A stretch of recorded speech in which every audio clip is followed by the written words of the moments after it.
મિત્રો બધા ધોરણને ખાસ કરીને 9 થી 12 ધોરણને છે ડાયરેક્ટ ઇનડાયરેક્ટનો ઉપયોગ પેરેગ્રાફ આપેલો હોય છે અને એ પેરેગ્રાફનું ઇનડાયરેક્ટ કરવાનું હોય છે. ડાયરેક્ટ ઇનડાયરેક્ટનો ઉપયોગ આપણે કોમ્પ્લેક્સ સેન્ટેન્સના સંદર્ભમાં, નાઉન ક્લોઝ, ઓબ્જેક્ટ ટુ એ વર્બ એના સંદર્ભમાં પણ જોઈ લીધો. બધી વસ્તુ સમાન જ છે, પણ પેરેગ્રાફ ઇનડાયરેક્ટ છે એ બધાને થોડુંક મૂંઝવે. એક વાક્યનું હોય તો કાંઈ વાંધો હોતો નથી, પરંતુ અહીંયા પેરેગ્રાફ ઇનડાયરેક્ટ કરવાનું હોય છે. તો પેરેગ્રાફ ઇનડાયરેક્ટ કરતાં આપણે કઈ કઈ બાબતોનું ધ્યાન રાખવાનું છે એને આપણે થોડીક ઝીણવટથી જોઈ લઈએ. પછી આપણે શરૂઆતમાં નાના પેરેગ્રાફ અને પછી મોટા પેરેગ્રાફના ઉદાહરણો જોઈશું. સૌ પહેલાં તો પેરેગ્રાફ ઇનડાયરેક્ટ કરતાં પહેલાં કઈ કઈ બાબતો, ફરીથી વાત કરું છું, પેરેગ્રાફ ઇનડાયરેક્ટ લખવાનું શરૂ કરતાં પહેલાં આપણે કઈ કઈ બાબતોનું ધ્યાન રાખવું જોઈએ લખવાનું શરૂ કરતાં પહેલાં. તો સૌથી પહેલી સૂચના, read the whole paragraph carefully. First, સૌ પહેલાં તો આખો પેરેગ્રાફ વાંચવાનો. એક વાક્ય વાંચી લીધું અને સીધું આપણે ઇનડાયરેક્ટ કરવાનું શરૂ કરી દઈએ તો એવું ક્યારેય નહીં કરવાનું. આખો પેરેગ્રાફ ધ્યાનપૂર્વક વાંચો. પછી વાંચતી વખતે બીજી વસ્તુ ધ્યાન રાખવાની, થિંક એબાઉટ ઇચ સેન્ટેન્સ. દરેકે દરેક વાક્યનો વિચાર કરો. Who is the reporter and who is the listener. દરેકે દરેક વાક્યને બોલનાર કોણ છે અને એ વાક્યને સાંભળનાર કોણ છે. કારણ કે પેરેગ્રાફ ઇનડાયરેક્ટની અંદર આ વસ્તુઓ છે ઘણીવાર સ્પષ્ટ રૂપે ન આપી હોય, એટલે આપણે ધ્યાનપૂર્વક વાંચીને સમજવી જોઈએ. નેક્સ્ટ વસ્તુ ધ્યાન રાખવાની છે, ચૂઝ પ્રોપર રિપોર્ટિંગ વર્બ. યોગ્ય રિપોર્ટિંગ વર્બ. વાક્ય આપણે ક્યારે કયું રિપોર્ટિંગ વાપરવું જોઈએ. આપણે અત્યાર સુધી વાક્યોના જે પ્રકારો શીખી ગયા છીએ એ પ્રકાર પ્રમાણે આપણે ધ્યાન રાખવું જોઈએ. કારણ કે એઝર્ટિવ સેન્ટેન્સ હોય, ઇન્ટ્રોગેટિવ હોય, ઇમ્પેરેટિવ હોય, એક્સક્લેમેટરી હોય, ઓપ્ટેટિવ હોય, તો દરેકે દરેકની અંદર આપણે અલગ અલગ રિપોર્ટિંગ વર્બ વાપરવાના થતા હોય છે. તો એ રિપોર્ટિંગ વર્બ, વાક્યનો પ્રકાર જાણી અને યોગ્ય રિપોર્ટિંગ વર્બ મૂકવાનું, અને યોગ્ય રિપોર્ટિંગ વર્બની સાથે પ્રોપર એક્સપ્રેશનની જો જરૂર હોય, ઇફ નીડેડ, જો જરૂર હોય તો પ્રોપર એક્સપ્રેશન પણ આપવાનું રહેશે. પછી જે પેરેગ્રાફ આપણે ઇનડાયરેક્ટ નરેશનમાં ફેરવવાનો છે એમાં ડિસાઇડ અથવા તો અંડરલાઇન ધ વર્ડ્સ. એવા શબ્દોની નીચે લાઈન કરવાની છે કે ટુ ચેન્જ, કે જે શબ્દો બદલવાની જરૂર પડે. ખાસ કરીને આ બે પ્રકારના શબ્દો આપણે બધા પ્રકારના વાક્યો છે એમાં બદલવાના જ આવે છે. પ્રનાઉન્સ, ખાસ કરીને એનો જે આખો કોઠો છે, આઈ, મી, માય, માઇન અને માય સેલ્ફ થી માંડીને બહુવચનમાં ધેય, ધેમ, ધૈર, ધૈર્સ અને ધેમસેલ્સ સુધીનો એ આખો સર્વનામનો કોઠો યાદ રાખવાનો અને જરૂર મુજબ એ સર્વનામો બદલાવાના. અને નજીકતા દર્શક શબ્દો ને દૂરતા દર્શક શબ્દોમાં નજીકતા દર્શક સમયને દૂરતા દર્શક સમયમાં ફેરવવાનું. એટલે આ બે વસ્તુ તો આપણે બધા પ્રકારના વાક્યોમાં લાગુ પડે છે. એટલે આ સર્વનામો બદલવાનું આપણે ધ્યાનમાં ખાસ લેવાનું, એને અંડરલાઈન કરી લેવાની, એટલે આપણે એમાં ભૂલ ન પડે. અને next, if reporting verb is in past tense. બહુ મહત્વની વાત, વાક્યની શરૂઆતમાં રિપોર્ટર પછી તરત રિપોર્ટિંગ વર્બ હોય તો જો રિપોર્ટિંગ વર્બ આપણું પાસ્ટ ટેન્સમાં હશે તો also think to change tense. તો રિપોર્ટેડ સ્પીચના ટેન્સને પણ આપણે બદલવાનું જ હોય છે. ઇફ નીડેડ જેવું લાગે તો અંડરલાઇન ધ વર્બ્સ ઓલ્સો. મતલબ કે રિપોર્ટિંગ વર્બ આપણું પાસ્ટ ટેન્સમાં હોય તો આપણે રિપોર્ટેડ સ્પીચના ટેન્સને બદલવાની જરૂર હશે, અને જો આ જરૂર હોય તો અંડરલાઇન ધ વર્બ્સ ઓલ્સો.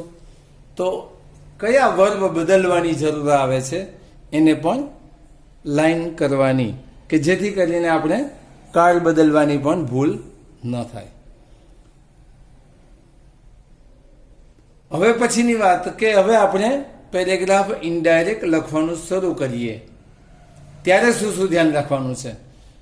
મિત્રો ફરીથી બે ભાગ પાડેલા છે. આટલી વસ્તુ આપણે પેરેગ્રાફ ઇનડાયરેક્ટ શરૂ કરતા પહેલા ધ્યાનમાં લેવાની છે. હવે આપણે પેરેગ્રાફ ઇનડાયરેક્ટ શરૂ કરીએ છીએ. મિત્રો તો start indirect narration with both reporter and listener name if given. જો પેરેગ્રાફ આપેલો હોય, જે પેરેગ્રાફ આપેલો હોય એમાં રિપોર્ટરનું પણ નામ આપેલું હોય અને લિસનરનું પણ નામ આપેલું હોય, તો જ્યારે આપણે પહેલું વાક્ય લખતા હોઈએ ત્યારે રિપોર્ટર, પછી રિપોર્ટિંગ વર્બ અને લિસનર બેયના નામથી જ વાક્ય શરૂ કરવાનું. જો રિપોર્ટરના નેમ ના આપ્યા હોય તો જ આપણે પ્રોનાઉનનો ઉપયોગ કરવાનો થાય છે. અને જેટલા વાક્યો કરીએ એટલા દરેકે દરેક વાક્યમાં છે એ આપણે દરેકે દરેક વાક્યના રિપોર્ટરનું નામ અવશ્ય લખવું જો આપેલું હોય તો. અને લિસનર માટે દરેક વખતે પહેલા વાક્યને છોડીને બાકીના દરેક વાક્યમાં લિસનર માટે યોગ્ય સર્વનામ વાપરવું. From the second sentence use only reporters name. હવે પેલું વાક્ય પૂરું થઈ જાય પછી બીજા વાક્યથી આપણે આ ધ્યાન રાખવાનું કે જો શરૂઆતમાં રિપોર્ટરનું નામ આપેલું હોય તો બીજા વાક્યથી આપણે આ રિપોર્ટરનું નેમ વાપરવાનું, લિસનર માટે પ્રોનાઉન વાપરવાનું છે. Next, make complete sentence. ઘણીવાર પેરેગ્રાફ છે એ આપેલો હશે તો એમાં ટૂંકા પ્રશ્નો વાય ને વોટ ને વેર ને હાઉ ને આવી રીતે ટૂંકા પ્રશ્નો મૂકેલા હોઈ શકે. તો આવા ટૂંકા પ્રશ્નો માટે હંમેશા યાદ રાખવાનું કે પૂરું વાક્ય બનાવવાનું હોય છે. તો પૂરું વાક્ય આપણે ક્યાંથી બનાવવાનું? તો take reference of former sentence. જે વાક્યમાં વાય આપેલું હોય તો એની પહેલાંનું અગાઉનું વાક્ય આપેલું હોય એને ધ્યાનપૂર્વક જોવાનું અને એનો સંદર્ભ લઈ અને વાય વાળું ક્વેશ્ચન પહેલાં વિચારવાનો, અને પછી જે રીતે ઇન્ટ્રોગેટિવ સેન્ટેન્સનું આપણે ઇનડાયરેક્ટ નરેશન કરતા હતા એ જ રીતે એનું છે એ ઇનડાયરેક્ટ નરેશનમાં રૂપાંતર કરવાનું. માત્ર ક્વેશ્ચન માટે જ નહીં, એ જ વસ્તુ આપણે આન્સર માટે પણ લાગુ પડશે. Make complete answer sentence for short answer. અને એના માટે પણ take reference of former sentence. ઘણીવાર જવાબો ટૂંકા આપેલા હોય તો આગળના વાક્યનો સંદર્ભ ધ્યાનમાં લેવાનો. દાખલા તરીકે ટુ ધ માર્કેટ, તો ટુ ધ માર્કેટ શબ્દ છે એ પ્લેસ બતાવે છે, આન્સરમાં હોય તો આગળનો સંદર્ભ તમે ક્યાં જાઓ છો કે તે ક્યાં જાય છે, તો એવો સંદર્ભ હોય તો આપણે પૂરા વાક્યમાં તે માર્કેટ જાય છે, આવી રીતે પૂરા વાક્યમાં છે એનો સંદર્ભ બતાવવાનો છે. એવી જ વસ્તુ અહીંયા પણ ધ્યાન રાખવાની છે કે ઘણી વખત વાય, હાઉ, વેર, વેન એના જે ટૂંકા પ્રશ્નો હોય એવું જરૂરી નથી અને એના જ ટૂંકા જવાબો હોય એવું જરૂરી નથી. આપણે ઇન્વર્ઝન ક્વેશ્ચનને પણ ઇન્ટ્રોગેટિવ સેન્ટેન્સ અંતર્ગત શીખેલા જ છીએ. તો ઇન્વર્ઝન ક્વેશ્ચનના આન્સર છે યસ અથવા નોથી આપેલા હશે, તો એ સમયે પણ આપણે યસ કે નોથી જો ટૂંકો જવાબ હોય તો આપણે એ વાક્યને પણ પૂરા વાક્યમાં જ લખવાનું અને એ સમયે આપણે એ વસ્તુનું પણ ધ્યાન રાખવાનું કે રિપોર્ટિંગ વર્બ તરીકે આપણે રિપ્લાઇડ અથવા આન્સર્ડ, જો યસનો ક્વેશ્ચન હોય તો રિપ્લાઇડ પોઝિટિવલી કે આન્સર્ડ પોઝિટિવલી રિપોર્ટિંગ વર્બ તરીકે લેવાનું, અને જો નો ક્વેશ્ચન હોય તો રિપોર્ટિંગ વર્બ તરીકે રિપ્લાઇડ નેગેટિવલી કે આન્સર્ડ નેગેટિવલી લેવાનું રહેશે. અને હંમેશા પછી પૂરા વાક્યમાં જવાબ આપવાનો. નેક્સ્ટ આગળનું ધ્યાન લઈએ. જો ક્યારેક એવું બને કે રિપોર્ટર છે એ માત્ર એક જ વાક્ય નહીં બોલતો હોય, ક્યારેક એને પોતાની વાત પૂરી કરવા માટે 2 કે વધારે વાક્યોની જરૂર પડે, તો એક વાક્ય પૂરું થાય ત્યારે આપણે પૂર્ણવિરામ મૂકવાનું નથી. ભલે આપણને ડાયરેક્ટ નરેશનમાં પૂર્ણવિરામ આપેલું હોય, પણ આપણે તો કરીએ છીએ ઇનડાયરેક્ટ નરેશન, અને ઇનડાયરેક્ટ નરેશનમાં ખાસ છેલ્લી સૂચના જુઓ કે કમ્પ્લીટ ધ પેરેગ્રાફ હોલ, આખા પેરેગ્રાફના રૂપમાં લખવાનું છે, વિધાઉટ લીવિંગ લાઇન બ્લેન્કડ, એકેય લાઇન છોડ્યા વગર, અધૂરી લાઇન રાખ્યા વગર છે એ પૂરા પેરેગ્રાફના રૂપમાં લખવાનું છે. એટલે ક્યારેક એવું બને કે રિપોર્ટર છે પોતાની વાત પૂરી કરવા માટે, જણાવવા માટે છે એક કરતાં વધુ વાક્ય બોલે, તો ડાયરેક્ટ સેન્ટેન્સની અંદર પૂર્ણવિરામ આપેલું હોય, પણ આપણે એ પૂર્ણવિરામને દૂર કરવાનું અને ત્યાં વાક્યને જોડવા માટે એન્ડ એડેડ એવું રિપોર્ટિંગ વર્બ લેવાનું જે છે. એવી જ રીતે ઘણીવાર એવું બને કે આસ્ક પણ લાગુ પડતું હોય. રિપોર્ટર છે એ પોતાના વાત રજૂ કરવા માટે એકને બદલે 2 પ્રશ્નો પૂછતો હોય તો અગેઇન આસ્ક કરી શકાય. જવાબ આપવામાં છે પણ ઉમેરો કરતો હોય તો અગેઇન રિપ્લાઇડ કે અગેઇન આન્સર્ડ એવું પણ કરી શકાય. પણ આ ક્યારે જરૂર પડશે કે 2 વાક્યો આપેલા હોય અને બીજા વાક્યને જોડવા માટે એન્ડ એડેડ કે અગેઇન આસ્ક કે અગેઇન રિપ્લાઇડ કે અગેઇન આન્સર્ડ એવું લાગુ પડશે. પહેલા વાક્ય માટે આવું કંઈ જરૂર નથી રહેતી, પણ બીજા વાક્ય માટે આપણે ધ્યાન આ રાખવાનું છે.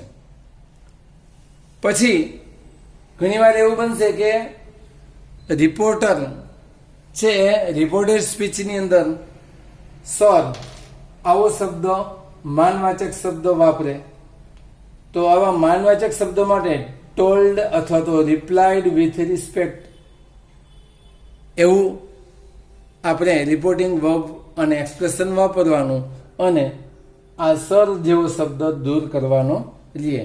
અને એવી જ રીતે જો ડિયર શબ્દ વાપરેલો હોય તો ત્યાં ટોલ્ડ અથવા રિપ્લાઇડ લવિંગલી અને એવી જ રીતે ડિયર શબ્દ પણ દૂર કરવાનો રહે છે.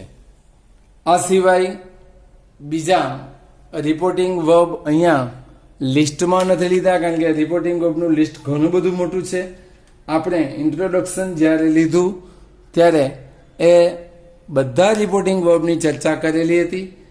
એટલે જરૂરિયાત મુજબ છે એ એસર્ટિવ સેન્ટેન્સના કે ડિક્લેરેટિવ સેન્ટેન્સના રિપોર્ટિંગ વર્બ, ઇન્ટ્રોગેટિવ સેન્ટેન્સના રિપોર્ટિંગ વર્બ, પછી એક્સક્લેમેટરી સેન્ટેન્સના રિપોર્ટિંગ વર્બ અને ઇમ્પેરેટિવ સેન્ટેન્સના રિપોર્ટિંગ વર્બ, ઓપ્ટેટિવ સેન્ટેન્સના રિપોર્ટિંગ વર્બ, આ બધાનું સંકલન છે એ ધ્યાનમાં લઈ પછી જ પેરેગ્રાફ છે એ આખો વાંચી પછી અહીંયા આપેલી સૂચનાઓને ધ્યાનમાં લઈ પછી જ પેરેગ્રાફ રિપોર્ટિંગ ઇનડાયરેક્ટ નરેશન કરવું શરૂ કરવું. મિત્રો, અહીં એક્ઝામ્પલ તરીકે આપણે નાના વાક્યો અને નાના પેરેગ્રાફ છે લીધા છે. તો જોઈએ આપણે પેરેગ્રાફ ઇનડાયરેક્ટ કઈ રીતે થાય છે. એક એક વાક્ય જોતા જશું અને સમજતા જશું કઈ રીતે લખવું એનું ઉદાહરણ પણ અહીંયા સાથે આપેલું છે. મોહન, આ 2 ટપકાને આપણે છે એ સાઈડ કહીએ ક્વેશ્ચન માર્ક જોઈને આપણે આસ્ક્ડ પણ કહીએ તો કોઈ વાંધો નથી. Mohan asked shall we go? તો મોહન આસ્ક્ડ સારિકા. આપણે પહેલા જ વાત હતી કે આખો પેરેગ્રાફ વાંચવાનો, પણ મિત્રો અહીંયા વિડીયો લાંબો બની જાય એટલા માટે થઈને આખો પેરેગ્રાફ નથી વાંચતો, પણ એક એક વાક્ય સાથે લેતા જઈએ. તો મોહન છે રિપોર્ટર છે અને સારિકા છે લિસનર છે, અને સાથે લઈ લીધા પહેલા વાક્યમાં. Mohan asked Sarika question sentence હતું, ઇન્વર્ઝન ક્વેશ્ચન હતો એટલે આપણે કનેક્ટિવ તરીકે ઇફને લીધો. ઇફ વી છે એ મોહન અને સારિકા માટે છે એટલે ધે વુડ ગો. પહેલું વાક્ય ત્યાં પૂરું થયું. હવે બીજા વાક્યમાં આગળ વધીએ. સારિકા યસ બટ વેર. જવાબ પણ ટૂંકો છે અને ક્વેશ્ચન પણ ટૂંકો છે, તો એ પણ જોઈએ. યસનો આન્સર છે. બીજું વાક્ય શરૂ થાય છે એટલે આપણે માત્ર રિપોર્ટરનું નામ લેશું. Sarika replied positively that. હવે આપણે ટૂંકો જવાબ હોય ત્યારે આગલા વાક્યનો રેફરન્સ લેવાનો, એટલે આપણી પાસે આગળનું વાક્ય ધે વુડ ગો હતું ક્વેશ્ચન માટે, તો ત્યાંથી એ વાક્ય જોડી દીધું ધેટ ધે વુડ ગો. પણ હજી સારિકાને ક્યાં જવું એનો ખ્યાલ નથી એટલે એને ક્વેશ્ચન પૂછેલો છે બટ વેર. તો બટ આસ્ક્ડ અથવા તો એન્ડ આસ્ક્ડ હિમ, સાંભળનારનું સર્વનામ આપવાનું, અને વેર વેર છે એ કનેક્ટિવ થઈ જશે, અને ફરી પાછું આપણે આગળના જ વાક્યને રિપીટ કરવું પડશે ધે વુડ ગો, કારણ કે વેર છે એ ક્યાં જવું છે એવા જ પ્રશ્ન પૂછવા માટે છે. તો મોહન જવાબ આપે છે ટુ માઉન્ટ આબુ. ટૂંકો જવાબ આપ્યો. તો હવે આપણે એ વાક્યને મોહન રિપ્લાઇડ હર. મોહન રિપોર્ટર છે એટલે એનું નામ લીધું અને લિસનર તરીકે હર લીધું. ધેટ ટૂંકો જવાબ હતો ધે વુડ ગો, આપણે ઉમેરવું પડે. પૂરા વાક્યમાં જ જવાબ લખવાનો એટલે they would go to mount Abu. અહીંયા પૂર્ણ વિરામ નથી કીધું કારણ કે વાક્યને સાથે જોડીએ છીએ. Sarika said okay how. So ક્યારેક જરૂર પડે તો આવો કોઈ શબ્દ તમે ઉમેરી શકો છો. સો સારિકા ઓકે છે એની સાથે એગ્રી થવા માટેની જ વાત છે એટલે એગ્રીડ વિથ હિમ. યસ જેવો જ જવાબ થયો ઓકે એટલે, તો agreed with him. And asked હાઉથી પ્રશ્ન છે, ફરી પાછો પ્રશ્ન છે, એના માટે તો આપણે આગળનું જ સંદર્ભ લેવો પડશે. તો હાઉ ધે વુડ ગો. હવે અહીંયા એક નવો શબ્દ પણ ઉમેરી દીધો ધેર, કારણ કે આપણે માઉન્ટ આબુની ચર્ચા થઈ ગઈ એટલે માત્ર ધે વુડ ગો નથી લીધું, પણ માઉન્ટ આબુ શબ્દ લખવાનું બદલે આપણે એના માટે ધેર શબ્દ લઈ લીધો. તો મોહન રિપ્લાઇડ હર. મોહન બોલનાર છે એટલે રિપોર્ટર, અને સાંભળનાર માટે હર. ધેટ બાય બસ થી જવાબ આપે છે. મોહન જવાબ આપે છે by bus. Mohan said by bus. તો પણ જવાબ ટૂંકો છે એટલે આપણે આગલા વાક્યના સંદર્ભમાં ધે વુડ ગો ધેર. આગલું વાક્ય આપણું ધે વુડ ગો ધેર હતું, એ જ અહીંયા પાછું રેફરન્સ તરીકે લેવાનું આવે ધેર, અને છેલ્લે બાય બસ ઉમેરીશું. હજી એક પેરેગ્રાફ મિત્રો આપણે જોઈએ. Mitali said let's play tennis. તો ઓપ્ટેટિવ પ્રકારનું સેન્ટેન્સ છે. લેટ્સથી વાક્ય શરૂ થયું. મિતાલી છે એ મોનિકા પાસે રજા માગે છે અથવા તો પ્રપોઝ કરે છે. તો મિતાલી પ્રપોઝડ મોનિકા ધેટ. લેટ્સની બદલે બંનેને રમવાનું છે એટલે ધે શુડ પ્લે ટેનિસ. હવે મોનિકાનો પ્રતિભાવ છે નો પ્લીઝ, મતલબ મોનિકા છે એને ટેનિસમાં કાં તો રસ નહીં હોય અથવા તો ટેનિસથી થાકી ગઈ હશે. તો નો છે એના માટે ટૂંકમાં આપણે એક શબ્દ લઈ લીધો Monika disagreed with her. With request. અહીંયા પ્લીઝ હતું, પ્લીઝને બદલે આપણે વિથ રિક્વેસ્ટ શબ્દ લઈ લીધો. હવે મિતાલી આગળ વાત કરે છે ધેન ક્રિકેટ. તો મિતાલી ઓપ્ટેડ વિકલ્પ આપ્યો, કારણ કે ટેનિસ રમવું ન ગમ્યું એટલે ઓપ્ટેડ એટલે વિકલ્પ આપ્યો her to play cricket. So Monika agreed. જેમ આગળના પેરેગ્રાફમાં પણ વાત કરી એમ અહીંયા સો છે એ શબ્દ આપણે એડ કરીએ છીએ, કારણ કે અહીંયા જવાબ ઓકે હતો એવી રીતે અહીંયા ઓફકોર્સ છે એ પણ એક જાતનો પોઝિટિવ આન્સર જ બતાવે છે. એટલે so Monika agreed with her to play cricket. ઓફકોર્સથી વાક્ય ટૂંકો જવાબ છે એટલે આપણે આગળનો સંદર્ભ છે એ જોડવાનો છે, એટલે ટુ પ્લે ક્રિકેટ. હવે મિતાલી લેટ મી બોલ ફર્સ્ટ. તો મિતાલી છે એને રિક્વેસ્ટ કરે છે. સો